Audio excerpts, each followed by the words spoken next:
بسم الله الرحمن الرحيم. باب يبدي ضبحيه ويجافي في السجود. ابدا يبدي ابدان لري کول. ضبعين ضبع جمع تسنیه ده. ضبع مټ یا د مټ میز. ضبعين د مټو میزونه. يبدي ضبعيه ويجافي في السجود. يبدي ضبعيه وهو وسط العضد من داخل.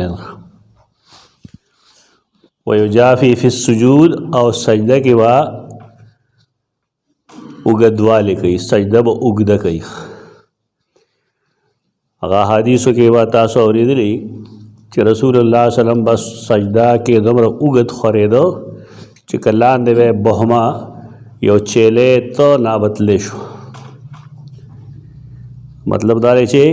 سجده به اوږده یې غونډه منډه به نه وي. حدثنا يحيى بن بكير. يحيى بن بكير مخکې ویل شوی دی يحيى بن عبد الله بن بكير نومې دی. يحيى بن عبد الله بن بكير 231 هجری کې وفات شوی دی. هغه وایي ما ته حدیث بیان کړی بکر بن مضر 173 هجری کې وفات شوی دی. عن جعفر دا جعفر بن ربیعہ دی. جعفر بن ربیعہ بن شرحبیل. جعفر بن ربیعہ بن شرحبیل 132 ہجری کی وفات شوی دی. عن ابن ہرمز. ابن ہرمز عبد الرحمن بن ہرمز عبد الرحمن العرج پنم مشہور دے. مختصر عبد الرحمن العرج 117 ہجری کی وفات شوی. عن عبد الله بن مالک. عبد الله بن مالک بن قشیب بن بحینہ ابن بحینہ او بحینہ چې کوم دی امه دا د مور ده. 50 هجری کې وفات شوی دی.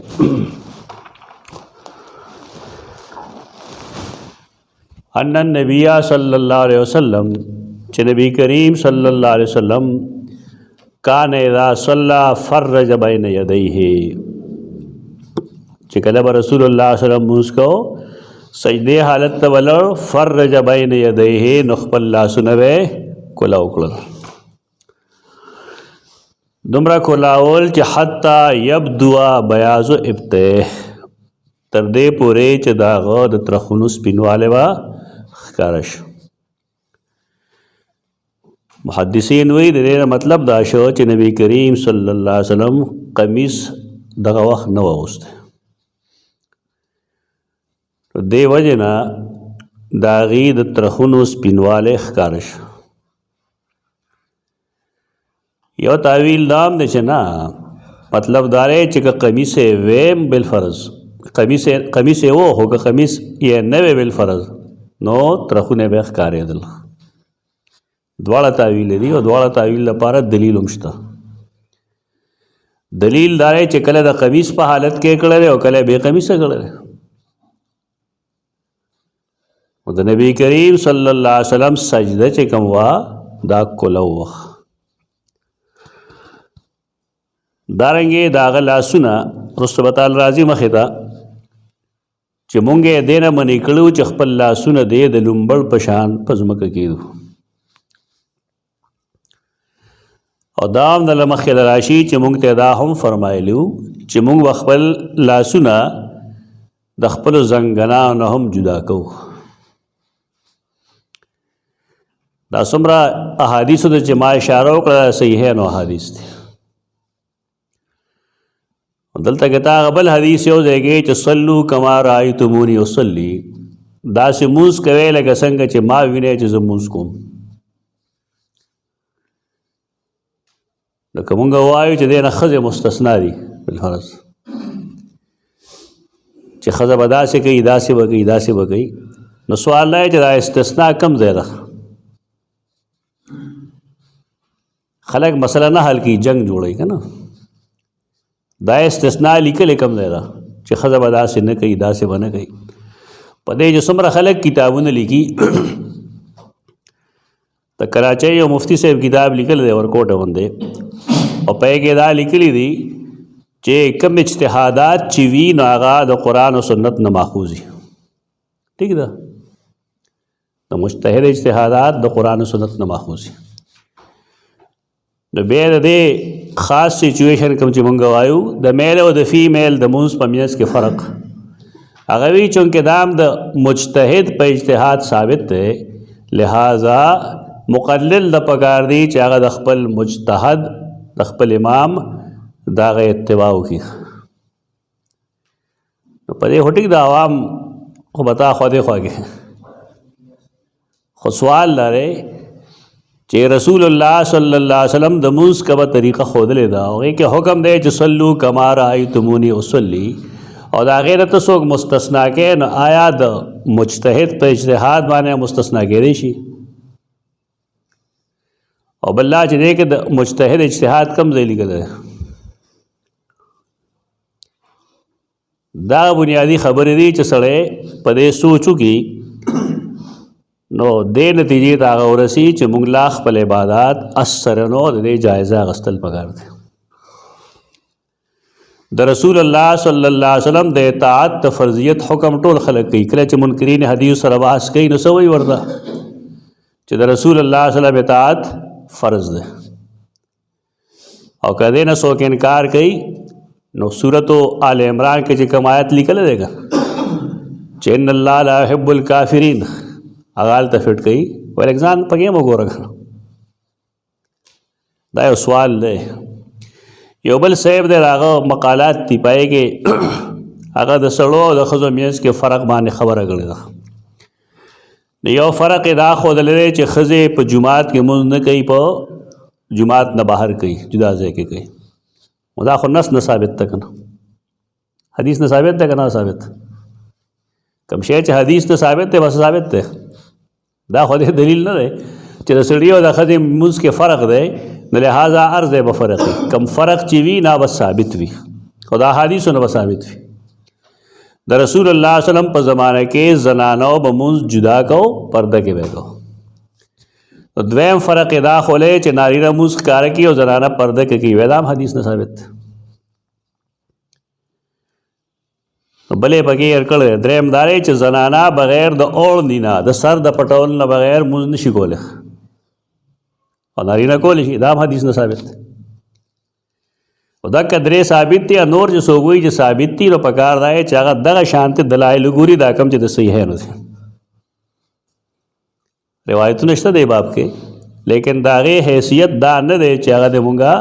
د صحیحینو د احادیثو مقابله کې وروړو دا لمحه فکریه ده اوس خلک زیاتي هم کوي ډېر ټیک ده د احنافو رایه ده د هغې مستدلات څه دي نه کې یو د عطا بن ابي رباح قول دی کوم چې عام خلک لیکي دلته تا علما یې پمفلټ درکړو مخکې اتوار په ورځ ملګرو کې ما تقسیم کړو هغې هم د عطا بن ابي رباح قول بره لیکلی دی چې د سړي او د ښځې منځ کې فرق دی سوال دا چې عطا بن ابي رباح نبي دی که صحابي دی دین کې څه ته چې دلیل وایي نو آیا عطا بن ابي رباح پای کې داخل دی علمی خبر ہو کہ جنگ مکو عطا بن ابی رباح خو یو تابعی دی او دا خبره کول چې هغه صحابه لیدي او صحابه به رسول الله لیدلي دا او شک باندې مسائل ثابت ده په شک مسائل نه ثابت دي د رسول الله صلی الله علیه وسلم خپل عمل لغه دا کم چې لیکل ده او دا هغه فرمان دی چې صلو کما رأیتمونی اصلی او کوم استثناګانې چې دي نه په احادیثو صحیحه کې ثابت دي نو دې کې چې کوم د فکر کار دی تجزیه پکار ده نغدې پکار ده چې دا کوم احادیث د هغې کې د میل او د فیمیل د زنانو فرق دی نو په کې دوه درې خو موږ ته معلوم دي صحیح حدیث سره ثابت دي دا نور کم ځای نه ثابت دي دا ما تاسو هم شاید ویلي وو تحقیق والا کلاس ته هم ویلي دا ملاو کې معلوم کې دې نه بحث وکړي دا یو ذمہ داری ده. دا ذمہ داری څوک نه قبلیا سي وایي فلانې لیکلي دغه نه مسله. سوال دا کرے چې دې پای احادیث د موږ ته پیش کړی شي چې پای کې واقعي دا لیکلي د تابعین اقوال نه، د صحابه اقوالم نه. د صحابه خو اجماع حجت ده، د صحابي ذاتی عمل حجت نه ده. په دې هر څوک وایي و دې به انفرادي د صحابي روړي او لګي دلته کې د رسول الله صلی الله علیه وسلم د طریقې خلاف چې ته کې د یو صحابي د عمل په بنیاد کې یا د یو تابعی د رائے په بنیاد کې نو دا د دې علمي حیثیت بسې و دې چې کوم پیش کړي نه د زخم او کتاب خو نه خلکو سره دی سره ہی کتاب لیکن دی روانے گئی خلکو سره دھوکہ گئی صرف حدیث بتاتا ہوئے اکم فمپلٹ سے وہاں تقسیم کرو تو پائے کہ لکلی دی چې دې سلسله کې 2 حدیثونه دي حواله ورکړی دا السنن الکبرى د امام بهقي دا دویم جلد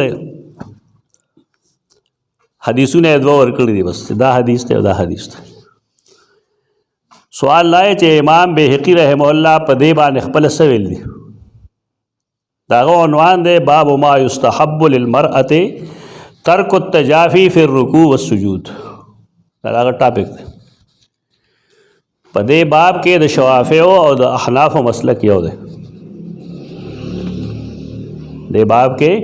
د دوړو مسلک یو دی. د دلایل پیش کړي دی وی چې عن ابي اسحاق عن الحارث قال قال علي رضي الله عنه اذا سجدت المرأة فلتضم فخذيها. دا دلیل د معینات چې ټول خلک وي او کوم پمفلټ چې په کې موږ باندې دلیل دار چې دا خپل پتنان چې کوم دی ځان ته جوختي کولو سجده باندې کوي. دا سیدنا علی رضی الله عنه ارشاد ده. بیا دی وقد روی فيه حدیثان ضعیفان لا يحتج بامثالهما. خپل قول رد کوي دا حدیثونه ناقابل احتجاج دي. بیا رستو لکی چې دا کم 2 حدیثونه دي په دې کې نو دا منکرون دا منکر دي ضعیف حدیثونه دا غي وجه سره دا دواړه حدیثونه کم چې د پیش کړی دي دی وی چې حدیث ابي مطیع الحکم بن عبد الله البلخي. ابو مطیع بلخی دا مشهور کذاب دی میزان اعتدال راواخله مشهور کذاب سړی هغه نقل کوي د عمر بن زر نه هغه د مجاهد نه هغه د عبد الله بن عمر نه قال قال رسول الله صلی الله علیه وسلم اذا جلست المرأة في الصلاة وضعت فخذها على فخذها الاخرى. تورک کې به وکینی کنه یو پتون به خپل پتون د پاسه کوي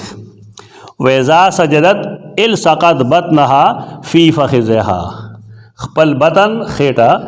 او پتنان دا بجوځي کی زکا دا استر ده زیاد پټون کې دیله چې کله راوی ابي مطیع ابو مطیع الحکم بن عبد الله البلخي او کذاب ده او دا حدیث شو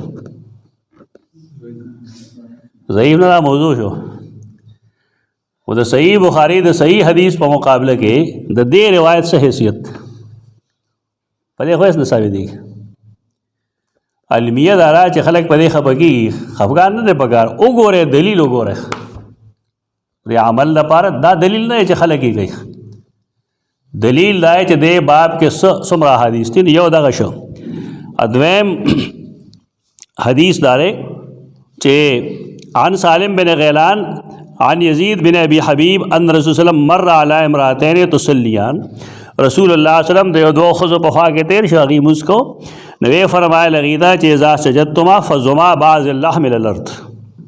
نو تاسو خپل غوښه د ځمکې نه مه جدا کوئ خپل پتنان متنان مه جدا کوئ. فإن المرأة ليست في ذلك كالرجل. ځکه چې ښځه په دې کې د سړو په شان نه ده. دا د دې کتاب دی په دې باندې ترکمانی لګېدلی دی دې کتاب باندې خپله بل مصنف هغه لیکي قلتو ظاهر کلامه انه ليس في هذا الحديث الا الانقطاع. دې چې دا کوم حدیث پیش کړی دی نو امام بهقي صرف دا ثابتول غواړي چې دا حدیث ګنې منقطع دی منقطع ضعیفي خو دی وی چې نه وسالم متروکن د دې راوی سالم بن غیلان متروک الحدیث ته حکاه صاحب المیزان عن الدارقطنی. تو دو روایتونه یې دواړه مکذوب فیه دي. دا روایتونه د حدیث څنګه مقابله کوي؟ ته جنگ نه وای، دا تحقیق میدان دی، مخالفت هم نه وای ورته. چا سره دلیل وي نه دلیل پیش کړی شي چې دې تجزیه وشي چې دې صحیح عمل کوي و ده چې ښځه او د سړي میز کې تمیز د بالفرض د دې په منځ کې نو دا تمیز بل ځای نه ولر ثابت. دا حدیث خلق پیش کی، دا حدیث بنیادی طور الکامل فی ضعفاء الرجال کې ده د ابن عدی. مونږه اتوار کلاس کې دا ویلي چې بعض خلک پوهېږي نه په دې باندې چې کله فی ضعفاء الرجال شي نو ستا په خیال دغه حدیث به هر یو حدیث صحیح ایک هغه به طور مثال پیش کړي چې فلان کې راوي کذاب دی نو به طور مثال دا حدیث میزان کې بعض روایتونه دا جداره چې بعض روایتونه صحیح وي او د هغې د پیش کولو مقصد هغه نه وي کوم چې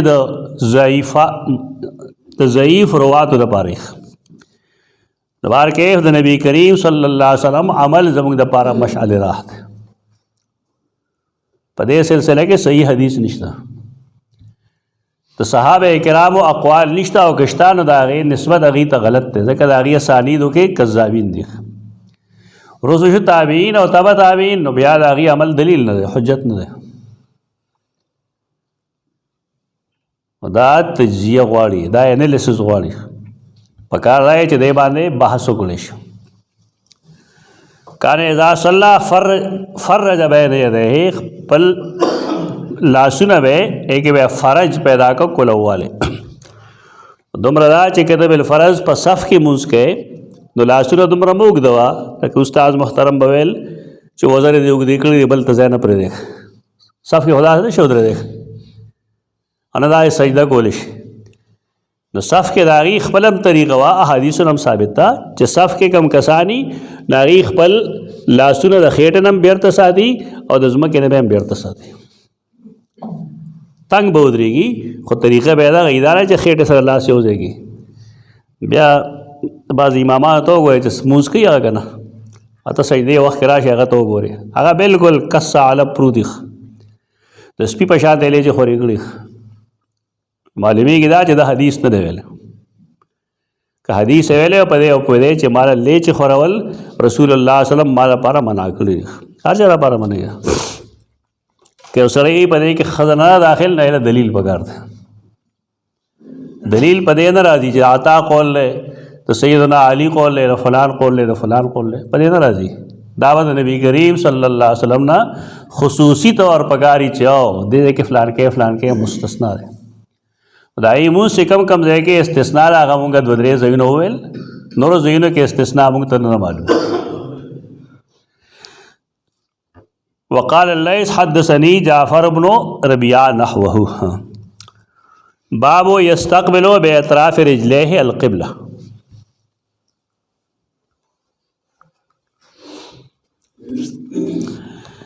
اصل کې توجه الى القبلة فرض ده. کله چې سړی ودرېږي نو دې خپل خپې هم قبلې طرف ته متوجه کړي. د تقی عثمانی صاحب یو مختصر کتاب او ډېر مخکې ما کتلی اپنی نماز درست کیجیے، مختصر غوندې مضمون نو په کې هغه دا لیکلي دي چې چونکې توجه الی القبله فرض ده، لہذا د چا چې خپې کږي قدرتي طور هغه هم پکار دی چې کوشش وکړي په دغه وخت کې قبلې ته د متوجه کولو او په هغې څه فقهي حوالې مو ورکړی وي څومره چې ماته یاد دي. زمونږ خلک په دې کې پروا نه کوي، هېڅ پروا نه کوي. سجده کې د هغې پته لګي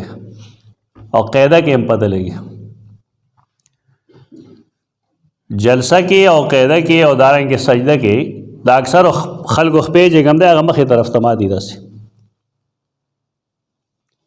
استاد خپو مخه والا هغې راځي چې د هغې ګوتو باندې هغه ولاړي چې تا د هغې ګوتې ماتې کړې نو دا تازه نه ولګول ښکته دغې کې هم پته لګي او دارنګې جلسه کې هم پته لګي او په قاعده کې هم پته لګي. هغه داسې کړي چې خلک دواړه خپې داسې کړي د پاسه کښېني. مردان کې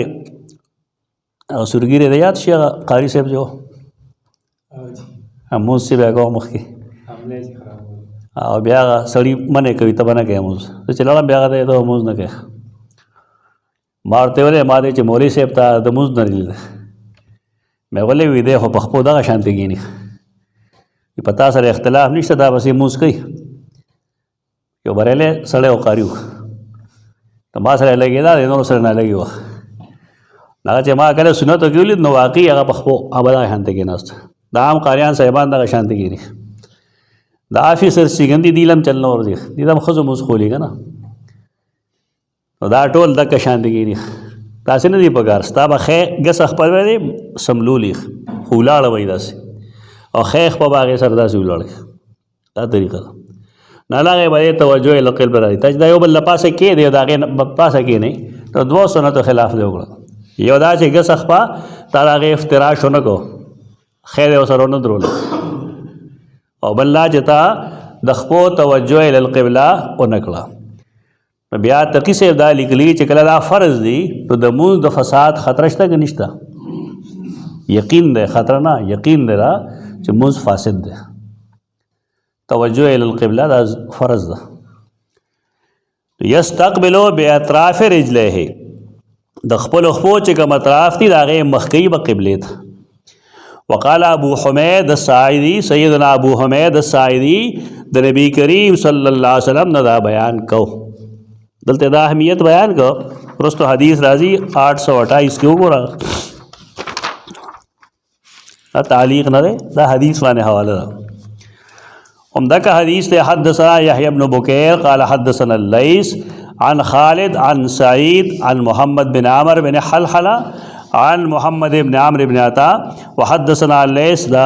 تحویل شبکے بل سند سرا عن یزید بن ابی حبیب ویزید بن محمد عن محمد بن عمر بن حلحلہ عن محمد انه كان جالسا مع نفر من اصحاب النبی صلی اللہ علیہ وسلم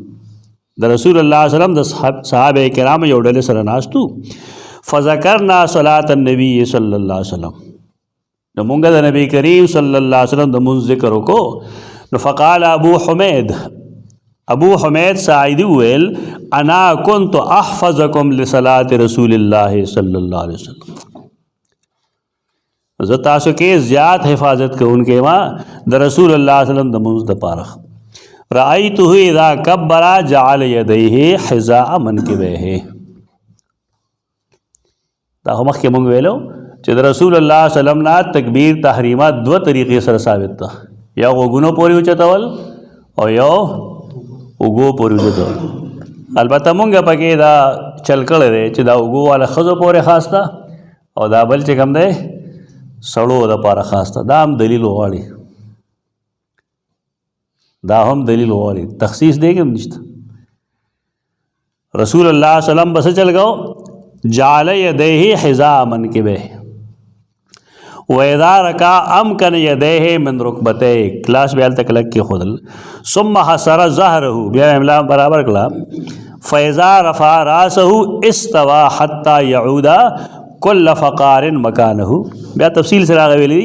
ناغی کی اور پسی ہوئی چی فَإِذَا سَجَدَ وَضَعَ يَدَيْهِ غَيْرَ مُفْتَرِشٍ وَلَا قَابِضِهِمَا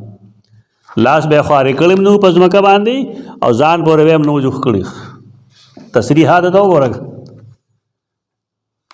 تصریح ده پدې کې چې نه به خوارو پزمکا باندې او نه به پورې جوختو پته لګي نه خلک صحیح بخاری وایي که نه وایي خدا دې چې څنګه وایي نو دا خو دغه نتیجه نه ترجمه څوک نه کوي نه وضاحت کوي خو شاګردان لګیا یي استاد اوري بس دور حدیث پوره شي او سرټیفیکیټ ملو شي تک نظری رام شي په دې باندې چې حدیث دنه څوک نه ګوري چې حدیث کیسې لګي واستقبل باطراف اصابع رجليه القبلة او مخکړه به د ګوتو د سرونو د خپو القبله قبلت دا ماته نه ماته یې به نه سنت د نبی کریم صلی الله علیه وسلم دغه ده او کا فرض والا مسله شي بیا وکړه خراب ده باب اذا لم یتم السجود سره سجده پورا نه کوي دا ولا څنګه چلی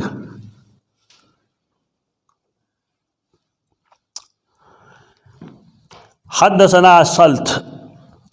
سلط بن محمد 200 ہجری کی دے پیدا شوئے دے وفات شوئے دے. قال حدثنا مہدی بن میمون 172 ہجری کی مر. عن ابی وائل دا ابو وائل نم دے شقیق بن سلمہ الاسدی شقیق بن سلمہ الاسدی 82 ہجری کی وفات سے. عن حذیفہ سیدنا حذیفہ بن الیمان صاحب سر النبی صلی اللہ علیہ وسلم رسول اللہ علیہ وسلم رازدار صحابی. سیدنا عثمان چکل وفات شو نو داغنا سلویخ ورځې وروسته د وفات شوی 36 ہجری کی. سیدنا حذیفہ بن یمان نو ابو وائل د سیدنا حذیفہ نا نقل کئی.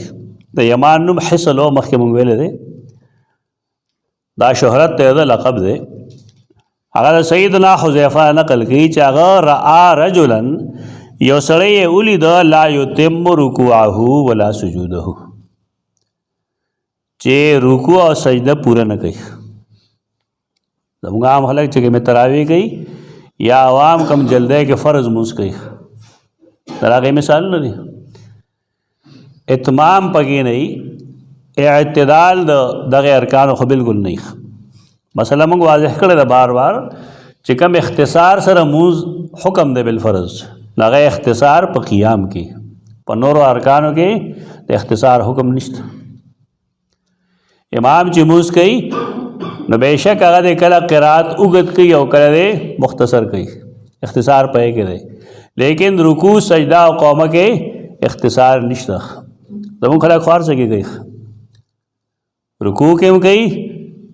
قومه کې هم کوي سجده کې هم کوي جلسه کې هم کوي بل سجده کې هم کوي او آخري قاعده کې هم کوي. شپږ ځایونو کې دی اختصار نه کار اخلي. یعنی شپږ ځایونو کې په یو رکعت کې په یو مونځ کې دی شپږ ځایه د واجب ترک کوي. مونځ به کېږي نو کېږي په دې باندې چې ټول خلک یې کوي بس نور څه وجه ونی ټول خلک یې کوي بس کوي نو. زمونږ ذمه باندې مسله واضح کولو مونږ واضح کړه چې دا مونځ نه کېږي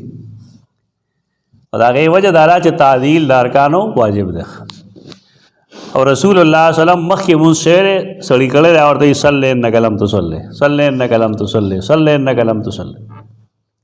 نور څه دلیل غواړي؟ د حقانی مفتی صاحب چې فتوا کې نه ټیکي خو که مونږ حدیث پیش کړو دا ټیک نه جی بل څه مطلب به بل څه مطلب به دې مطلب وښایه دا مذاق اړوي خلک دا حدیثو د ملک خلک حدیث باندې پدې نه پوهېږي چې دی عملي کوي نه دی د یو رائے د بل رائے دا حدیث به د هغې خلاف ګرځي رد کوي ویخ. هغې سړي څه چل کوه لا یتم رکوعه ولا سجوده نه رکوع پورا کولا او نه سجده د هغې. فلما قضا صلاته قضا په هغې الفاظو کې دی چې په اردو او پښتو کې بله معنا او په عربی کې بله معنا ما ویلي دا یو فوتي یو قضایي. نو چې کله زموږ نه مونځ د خپل ټایم نه وروستو شي نه یې ته فوت وایي قضا ورته نه وایي. په فقه کې باب دی باب قضائل فوائد دی کنه فوائد القضاء باب قضائل فوائد قضا ادا په معنی او فوائد د فوت شوي څیز په معنی. یعنی اصل لفظ دا دی چې دا مونځ معنی فوت شو قضا ورته راغی وایي چې سړی یې وکړي بیا زموږ د هر څه الټه شوي دي مونځ قضا شوی دی معنی نه خیر دی وي دي ستا د اصطلاحي خو خلک په دې پوهېږه چې عربی کې د قضا معنی کول دی پاتې کېدل نه دي پاتې کېدو ته فوت وایي. بابو قضاء الفوائد یې څه معنی ده هغه مونځونه چې فوت شوي د هغې ادایګي دا ټوله فقه دې ډکه ده. او دا قاعده ده چې مونږ ویلو قرآن مجید باندې سړی نه پوهېږي یوازې قرآن نه بلکې ټول کتابونه باندې چې کله سړی په مختلفو اصطلاحاتو نه پوهېږي اصطلاح د پښتو د اردو جدا ده او اصطلاح د قرآن او د حدیث په دې باب کې جدا ده. دا د ظلم معنی ده. ربنا ظلمنا انفسنا چې راشي نو خلک به هلته لیکل کوي چې په ځان زیاتی نه وکړی، قرآن نه یې لیکلي. دا ستا د پښتو ظلم دی، دا خو د عربی ظلم دی. نو عربی کې خو د ظلم معنی یوازې دغه نه کلتا الجنتین آتت اکلها، دغه باغونه به خپلې میوې ورکولې، ولم تظلم منها شیئا. نو څه معنی ده؟ دا فرق کول پکاري د ګمراهۍ یا د بې راهروۍ یا د اعتراض بنیاد دغه ځای چې سړی په اصطلاح په فرق نه پوهېږي. د وسیلې مسلې مسله باندې ما پوه کړی چې هر سړی تا ته وایي وسیله به الله ته ګورې، قرآن کې لیکلي هلکه عربی کې وسیله چاته نه وایي، ذریعې ته نه وایي. عربی کې وسیله قرب ته وایي، نزدېکت حاصلول. ته چې دې څیزونو باندې خلک پوه شي بیا ډېرې جګړې 98% جګړې ختمېږي. دا 2% جګړې پس ختمېږي په دې باندې چې کوم اصول دي د فقه هغه اپلای کړي خپل، جګړه به ختمه شي. هغه نه اپلای کړي ته چې عقیدې خبرو کوي نه موږ وایو چې علماء دیوبند عقایدو کې دا لیکلي لکه ته په دې نه پوهېږي عقیده دغه ځای نه خلک حاصلوي. زموږ دا مطلب نه چې دا بې لارې دي، دا غلط ہے. علمی لحاظ سره دا شی غلط دی. یا د شاه توحید و سنت دا عقاید دي ځکه زموږ دا دی، دا قول غلط دی. عقیده د قرآن نه یا د حدیث متواتر نه یا د مشهور نه، دا علمی انداز نه، دا غلط انداز، دا عوامو انداز هم نه دی پکار دی چې عوام په دې پوه کړی شي چې عقیده دا بل ځای نه شي اخیستی. سیدنا حذیفه هغه ته څه وایي؟ ما صلیتا، تا مونځ نه دی کړی، ستا مونځ نه دی شیخ، صحابي فتوا ده. قال واحسبه قال، هغه یې ما ته یادېږي داسې چې دی مې ویلي وو چې ولو مت علی غیر سنت محمد صلی الله علیه وسلم. دا به ډېره یېرونکې جمله ده. که ته په دې حال کې مړ شوې دا کوم مونځ چې کوې نو د نبي کریم صلی الله علیه وسلم د سنت په خلاف کې به ته مړ شې. نو دا پکار دی چې دا روزه راشي که نه نو دا حدیث دا ښه مزېدار ولیکئ، دې تشریح وکړئ خیرخواهۍ په بنیاد باندې چې مسلمانانو وروڼو تکلیف کوئ ټوله شپه لیکن مونځ په دې طریقه کوئ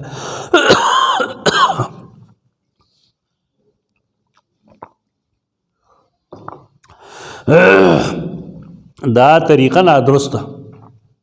یو د نبی کریم صلی الله علیه وسلم خپل روایت صلی انک لم تصلی، ادویم دا چې سړی یو ښه طریقې سره یې ترجمه ولیکي او دې تشهیر وشي شاید څه فرق راشي.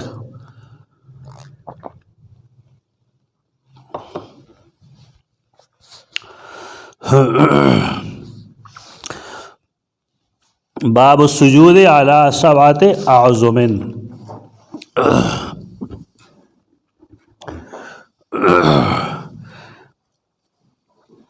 په بعض احادیثو کې د اعظم په ځای راغلی دی اعضا، اعراب، الف مد ا ر الف را او ب اعراب، والاعراب الاعضاء. صحیح مسلم حوالے سره حافظ ابن حجر رحمه الله لیکلی دي چې پای کې او روایت شته د اعراب، لیکن کم چې اوس نن مطبوع نسخې دي نو پای کې اعراب لفظ نشته. خدای په بعض مخطوطاتو کې خدا یاد پرې باندې ساتو، پریس او نه پریس دلیل نه دی. ګوره پخوا پریس کم دی، قرآن هم پخوا پریس ته نه و دلی. مطبوعه او مخطوطه کې دا فرق نه چې کله سند د هغې صحیح دی، د هغې راوړونکی صحیح دی، کذاب نه دی، ناقابل قبول ده.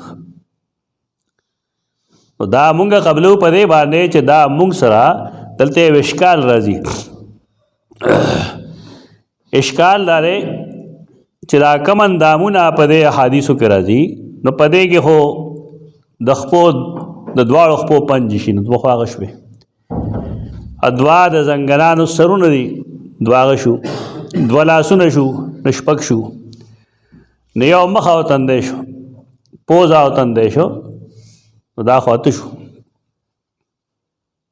دا شو اته.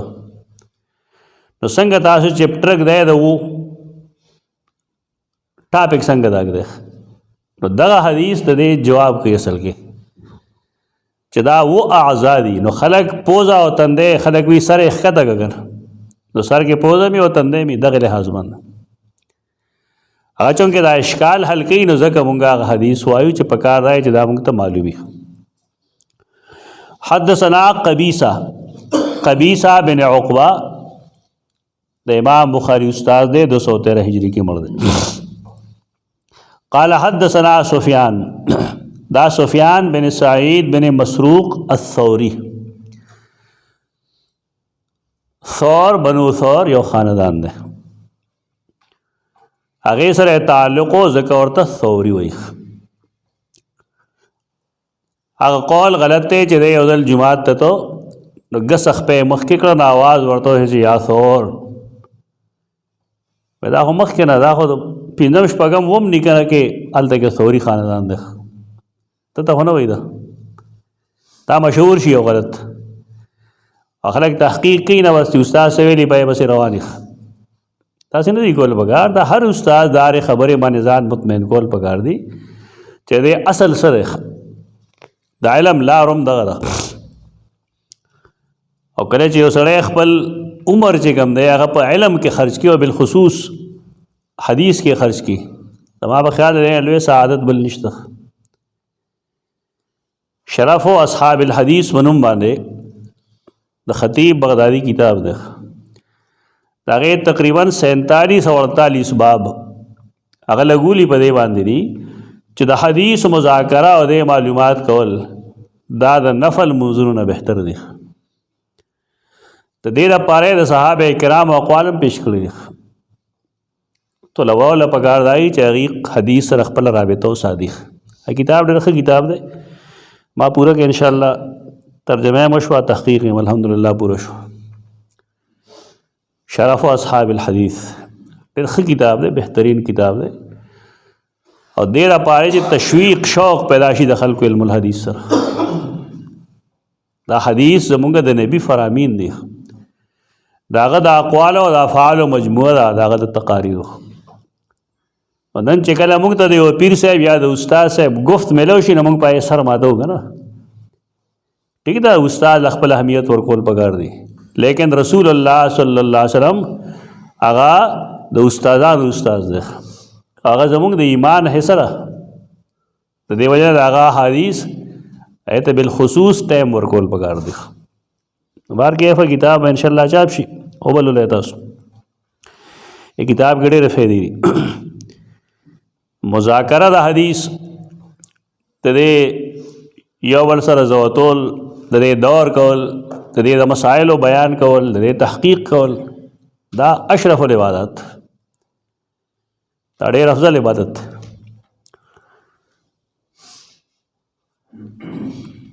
قبیصہ وی موږ ته حدثنا سفیان بن عمر،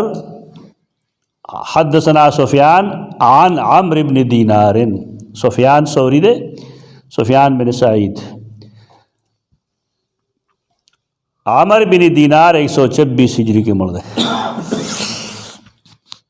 عن طاووس، اصل لفظ طاووس ته څنګه دی کې لګل، فارسی لفظ دی،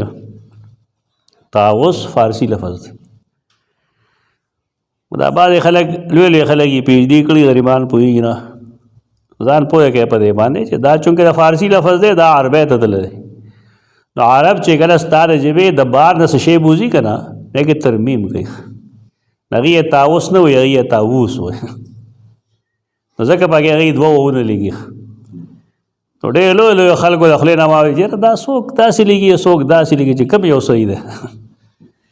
وایي ته صحیح نه یې نو دا دواړه صحیح دی، ته صحیح نه یې. د دې اسماء دپاره کتابونه دي، کتل پکاري، انصاب او اسماء دا ډېر بنیادي څیزونه دي. زموږ عالمان یې څه نه ګوري بیچارهګان، اس شی نه ګوري حدیث سره متعلق د اسماء باندې کتابونه دي انصاب سره متعلق کتابونه نه ګوري د یو سړي د رشتې تپوس ته وکړي چې دا نبی کریم صلی الله علیه وسلم څه لګي اس پته به ورته نه دا کمې دی دا پوره کول پکار دی دا طاووس دی اصل کې دا د سیدنا ابن عباس رضی الله عنهما شاګرد دی خو عربو چې دا نوم اړولی دی نو هغوی ورته طاووس وایي امام بخاري د کومې علاقې دی فارسی بان دی که نه امام بخاري فارسی بان دی ته دې وجه طاووس لیکي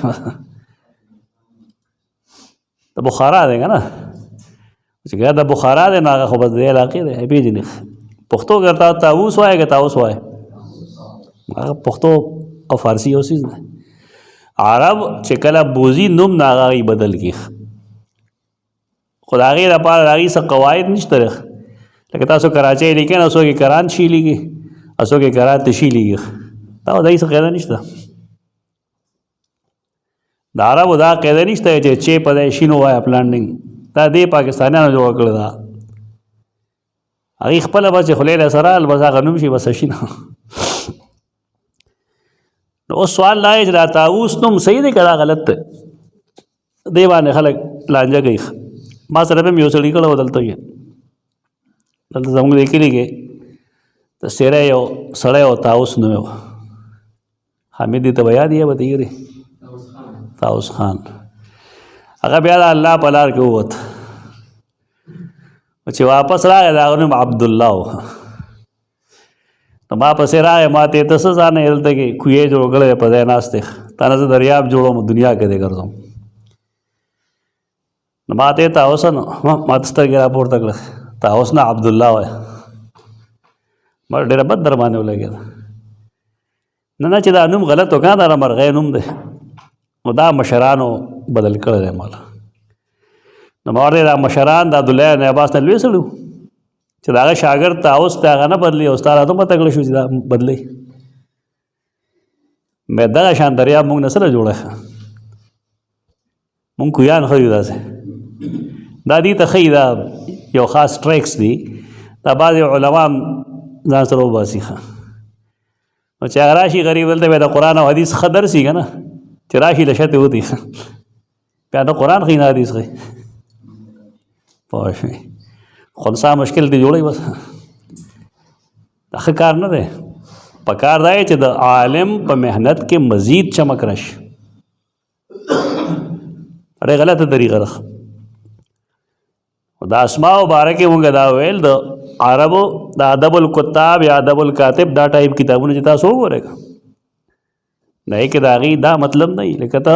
وی ثعلب کلب د عربو دا قاعده نه ده چې کلب به معنی دا خو زموږ علاقو کې دا خبرې دي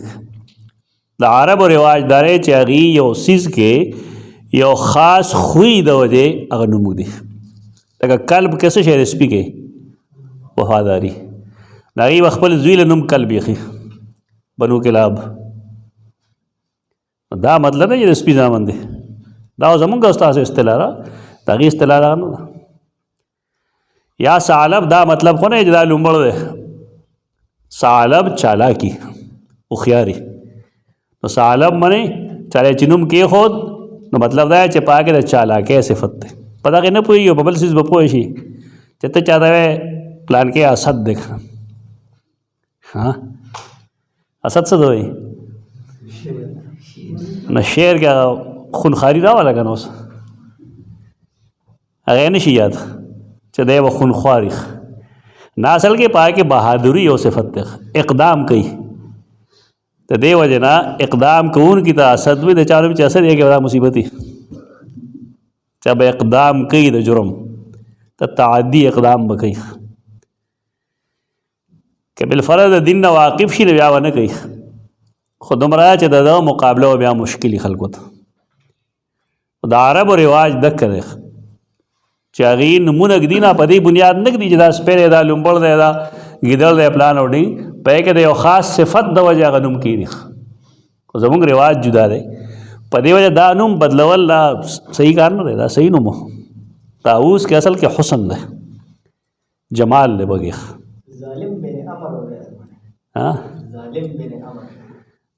نو ظالم کله هغه چاته ویلی شي چې هغه د ظلم مخنیوي کوي. عربی کې ظالم بن امر ظالم هغه چاته وایي چې د ظلم مخنیوي کوي. او کله ظالم به معنی هغه څوک چې هغه ډېر بهادري او په دشمن باندې تیار راولي ظلمت نه. دا یوازې دغه نوم نه دی بلکې هغه د نحو یا د صرف یو عالم دی، دغه نوم ظالم دی. کتابونو کې مشهور هم په دې باندې په بار کې زموږ د ثقافت او د هغې د ثقافت او تهذیب چې کوم دی فرق کول پکار دی.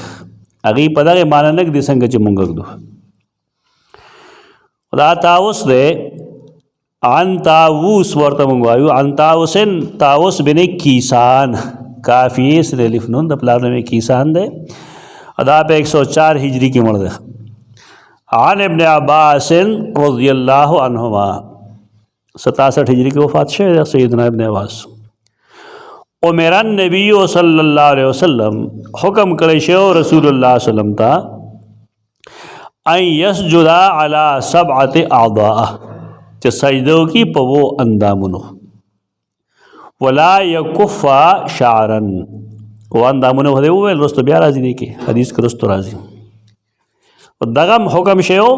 او دا چې ولا یکف شعرا ویخته به نه راغونډي.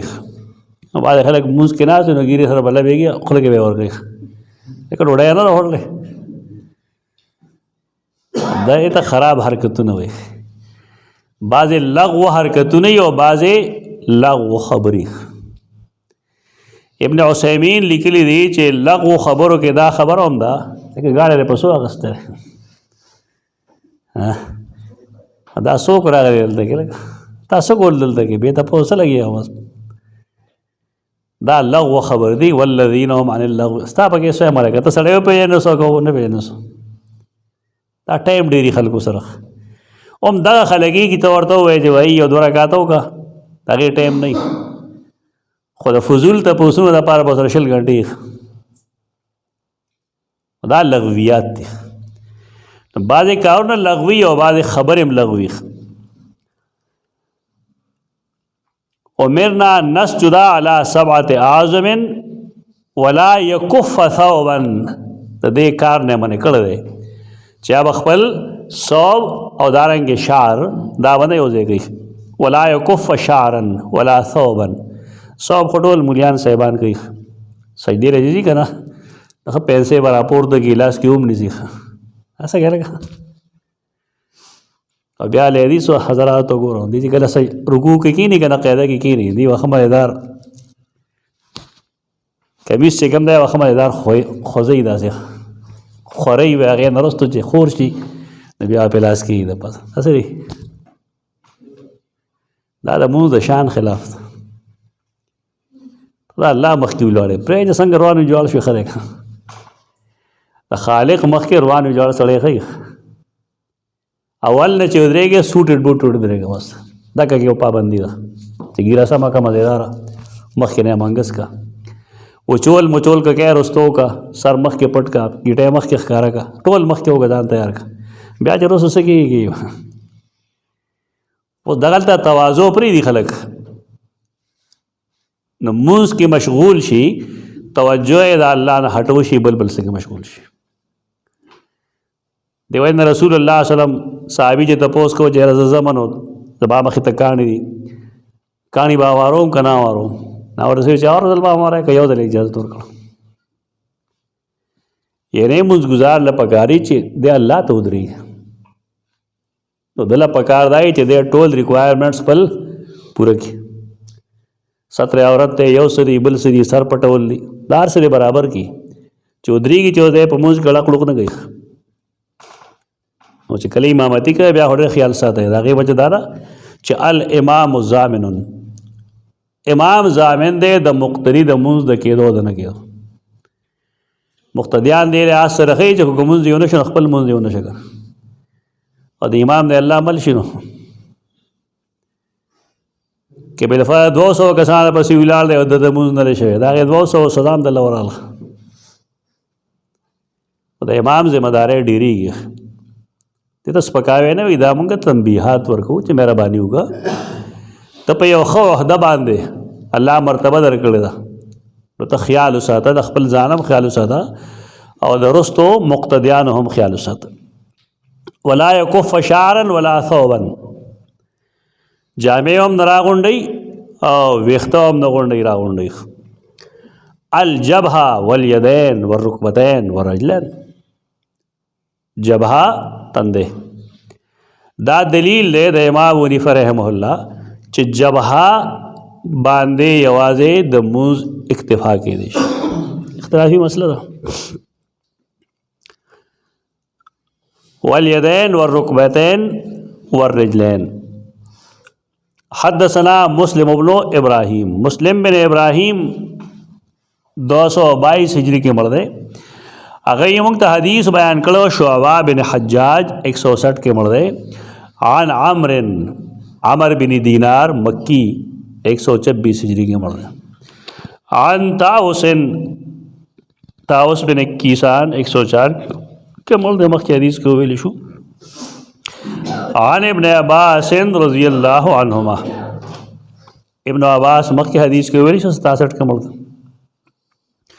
عن النبی صلی اللہ علیہ وسلم قال امرنا، مونږ ته حکم کړی شوی دی، رسول الله صلی الله علیه وسلم فرمایي مونږ ته حکم کړی شوی دی ان نسجد علی 7 اعظم، چې مونږ دې سجده وکړو په 2 اډوکو باندې. دا امرنا په بعض احادیثو کې د دې تلفظ امرنا نه دی. عن النبی صلی اللہ علیہ وسلم، عبداللہ ابن عباس نقل گئی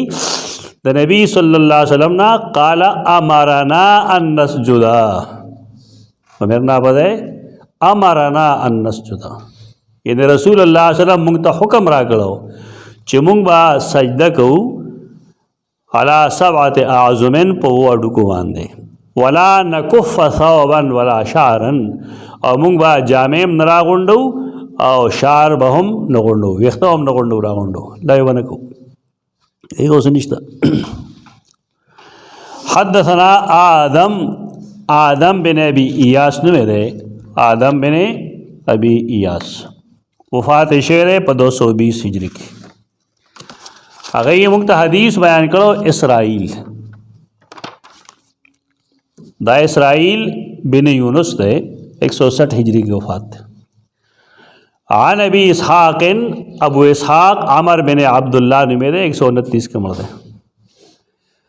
عن عبداللہ بن یزید الختمی، عبداللہ بن یزید دا عبداللہ بن زبیر رضی اللہ عنہما دور خلافت کے مړ دی.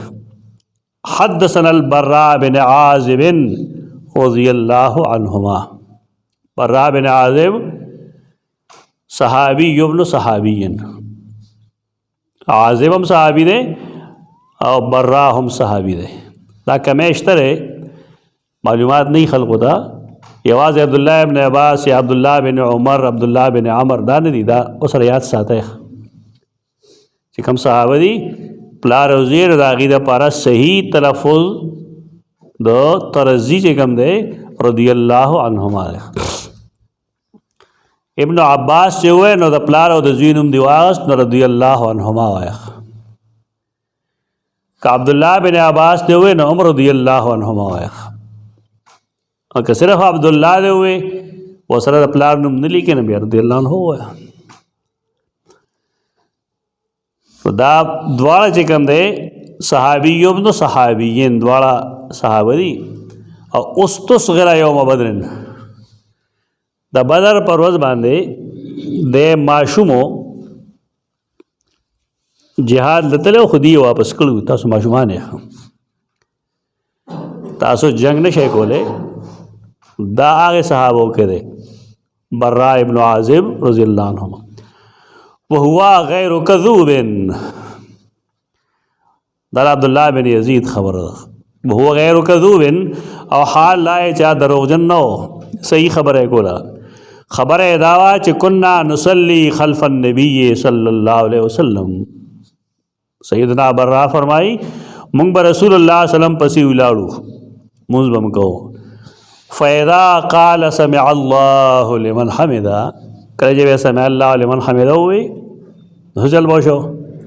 موږ به سمدستي هغه سره لاړو که نه لم یحن احد منا نه به کېده په مونږ کې یو تن هېڅوک به نه کېده ټینشن به ولاړو ترکه مې نه به کږوله په مونږ کې یو تن ظهره خپل املا حتی یضع النبي صلی الله علیه وسلم جبهته علی الارض ترکه مې چې با رسول الله صلی الله علیه وسلم خپل تندی په ځمکه نه ویښ دا ډېر کمالي حدیث دی دې باندې ډېرو خلکو اصلاح شوې ده الحمدلله اسکار کمالي لیکلی دی ایک ضروري گزارش لاندې خلک یې وګوري بیا ما پسې ډېرې مولان به راتلل چې دا حدیث کوم ځای لیکلی مې کوم ځای لیکلی تاسو حدیث ویلی نه نو څه ووایو چې موږ ته بخاري کې دا نه دی معلوم دا داسې خلک هم دی ستا لاس کې که بایبل ولید که نه نو سمدستي به الزام لګي دا عیسایي شوی